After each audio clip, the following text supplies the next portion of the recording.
Alhamdulillah, Alhamdulillah.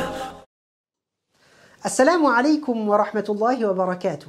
Quand on observe comment la majorité des gens occupent leur temps libre, certains passent le temps en regardant des films, des séries, des humoristes, ou même en écoutant de la musique, ne prêtant pas toujours attention au contenu, puisque pour eux, c'est un simple moyen de divertissement, un moyen de faire passer le temps. Cependant, il est intéressant d'étudier ce contenu.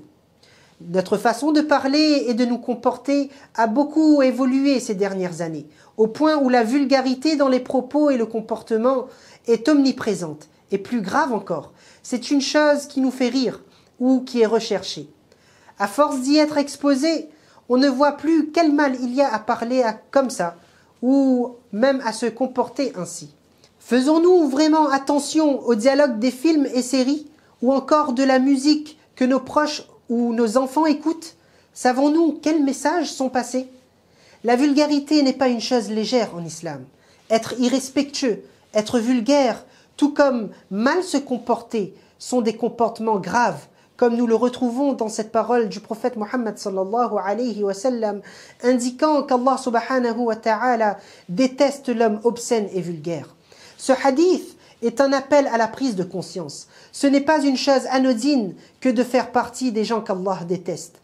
Le prophète sallallahu alayhi wa sallam a décrit les gens qui ne font pas partie de l'islam dans un hadith.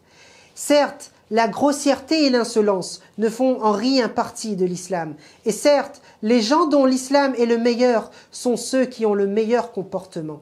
Cela ne veut pas dire que la personne n'est plus musulmane, mais qu'il ne convient pas aux croyants d'agir et de parler ainsi. Combien de jeunes et de moins jeunes se donnent des surnoms vulgaires, alors même qu'Allah subhanahu wa ta'ala interdit cela. وَلَا تَنَابَزُوا بِالْأَلْقَابِ. Ne vous donnez pas de surnoms injurieux. Quel mauvais caractère que la perversion qui s'allie mal avec la foi. Et ceux qui ne se repentent pas sont les vrais injustes. Allah subhanahu wa ta'ala dit que ce comportement ne peut s'allier avec la foi. Donc si je n'ai pas de mal à être vulgaire, grossier, écouter des paroles obscènes, peut-être faut-il se demander dans quel état est notre foi. Que représente la foi? Est-ce juste une croyance abstraite? Car en vérité, en islam, les fruits de la foi se voient dans nos actes et nos paroles. Ce lien entre la foi et la vulgarité, nous le retrouvons dans un autre hadith. Le prophète sallallahu alayhi wa sallam dit « La foi du serviteur n'atteint la droiture que si son cœur devient droit. Et son cœur ne devient droit que si sa langue acquiert la droiture. » Même si nous regardons ce sujet d'un point de vue social, et non pas à travers la vision de l'islam, nous voyons que c'est une chose contre laquelle il faut lutter. Prenons l'exemple d'un employeur.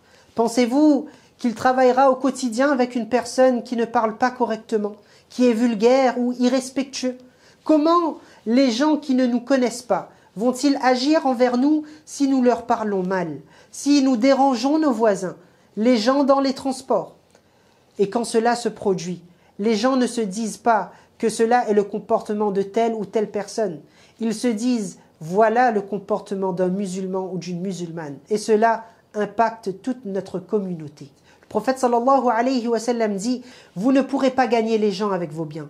Tâchez du moins de les gagner par le sourire et le bon caractère. Qu'Allah subhanahu wa ta'ala nous accorde la résolution de changer, d'améliorer notre comportement et nos paroles, et d'être assidus dans cet effort, tout comme nous le sommes dans l'accomplissement de la prière. Je terminerai par un dernier hadith du prophète sallallahu alayhi wa sallam qui dit « L'homme atteint par son bon comportement le statut de celui qui prie la nuit et jeûne le jour. » Œuvrons tous ensemble à la transmission de la parole d'Allah et de son messager en partageant cette vidéo, mais également en soutenant le Darul Uloum Ashrafiyya par vos dons et vos du'as. Jazakumullahu khayra, wassalamu alaykum wa rahmatullahi wa barakatuh. كن سعيدا كن فريدا عش بفخر في الحياة لا تبالي فالمعالي